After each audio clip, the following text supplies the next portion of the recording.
I don't think any man who wakes up and accepts the garbage that the Matrix tells them, that yeah, it's okay to be depressed, like we just talked about, yeah, you should be running around doing perkies and Adderall and consuming porn and sleeping with a bunch of hoes, and yeah, go to school and get an education and get in debt, and then go get a mortgage and get in debt, and then 9 to 5 and just slave away, and you'll be retired when you're 74, it's gonna be fine. All the things they push, all the standardized mechanisms that a man's supposed to live his life by, I believe lead to crippling depression and sadness anyway. I don't think that makes anyone happy. So this war is twofold. You can either fight against the system and be its enemy like I am, or you can accept the system and then you're gonna be fighting against yourself in your head, because now you're your own enemy, because you listen to the system and you hate yourself and you hate your life. So what do you want to do? If you can't avoid fighting, do you want to turn on yourself or do you want to turn on your enemy? Every single part of me is on my team. My mind, my hands, my feet, everything, my teeth, you name it. If it goes to war, I've got every single weapon at my disposal. So when people say to me, why am I fighting this war? I say, you're in the war too. You're just gonna be a casualty of it. You're gonna be a forgotten name. Not even a name, you're gonna be a number. In wars, it's interesting, in wars, if you look at any war, they'll talk about 12,000 people died here. Yep. And one of them was this guy. There's names and there's numbers. So if you're gonna go to war, you can decide, do you wanna be a name or a number? Because people are gonna die. People are gonna die regardless. And this is why I teach the things I teach. I say to men, listen, you need to become as strong as possible. You need to make a bunch of money. You need to prepare. You need to have 7 passports in 7 different countries. And you just start sitting there getting paranoid and panicking and getting things done. This is why I push masculine excellence, because when they come for you, when they come for us all, if you have no weapons to defend yourself, you're gonna be one of the 12,000 in the ditch. So you're gonna at least when they kill me, they know who they killed. At least they'll say they killed 12,000 men and Andrew Tate. Yeah. At least I get that. You have to aim for something. But this war can't be avoided, and everyone at home doesn't seem to realize. If a woman leaves you and you start crying your eyes out, she left me, why? She's a cheater, and some other guy, wham, wham, wham. I'm gonna say, okay, but why? How did you go? Because you can't control her, but you can control you. So if you blame yourself for it, you can try and prevent it happening again in future. Yeah. But most people don't look at relationships that way.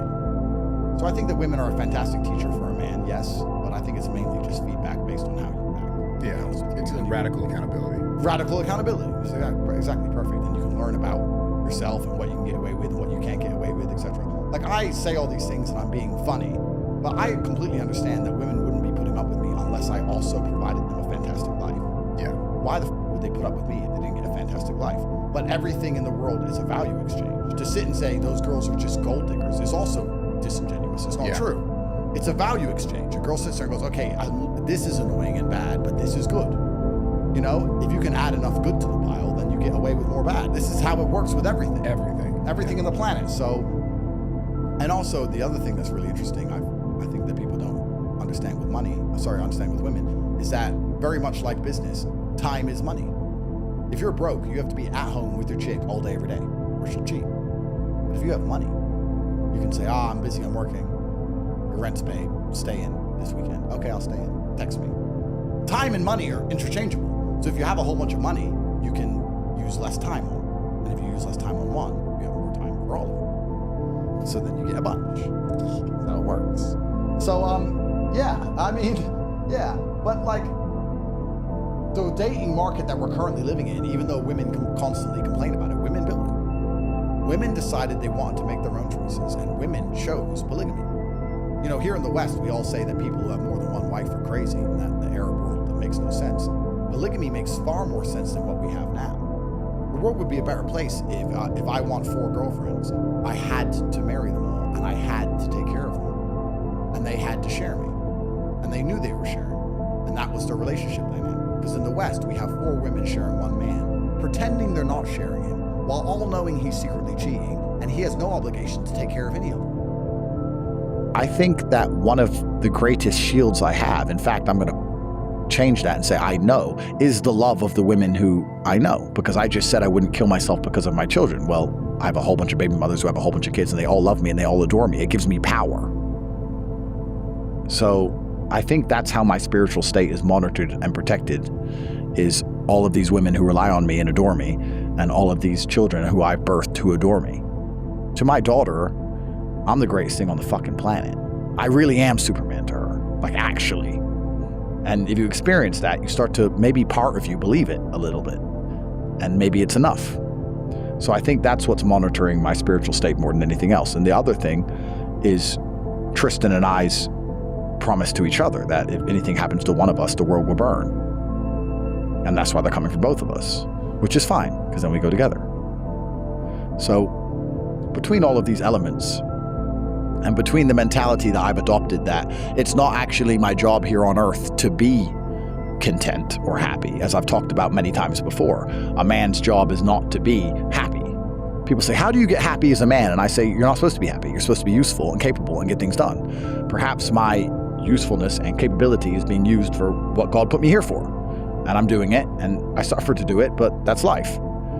I'm really not concerned with how I feel too much. I just want to stay capable. I'm not concerned with the fact that I might be paranoid because I don't want to feel paranoid. I don't care about the feeling. I just don't want to lose my ability to be competent and decipher reality in real time. I don't want to lose my edge. I want to stay able to do what I know I can do. I don't want to lose my capability more than I'm worried about how I feel. If you were to say to me, Andrew, you're going to feel 100 times worse, but you're going to know 100 times more, I'd take it. Really? Oh, 100%, I'd take it.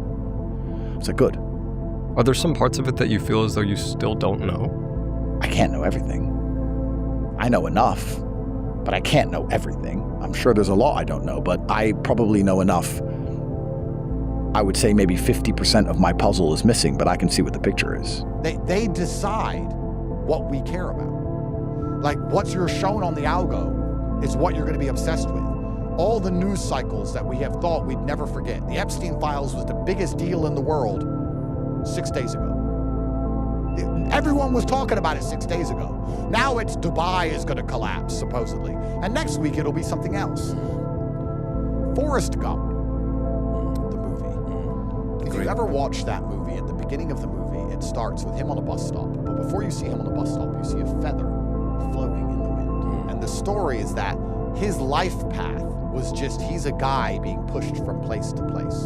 He didn't really have any control over any of the things that happened to him. And that's how most people live their lives. They're a feather in the wind of algorithms, which is pushing their attention from place to place, deciding what they care about, deciding how they feel. Imagine waking up in your house with your wife or your husband or whoever and your child, and you've got your job, you've got your savings, you've got your hobbies, you play paddle, you do whatever, you've got your entire life, and you wake up and you open your phone. The first video you see can decide whether you have a good day or a bad day. Think about that. You could be on the bus or the tram or in your Mercedes or in your fucking Pagani, whatever, on your way to work, and you can see a video of someone who had something terrible happen to them that makes you feel grateful for your life.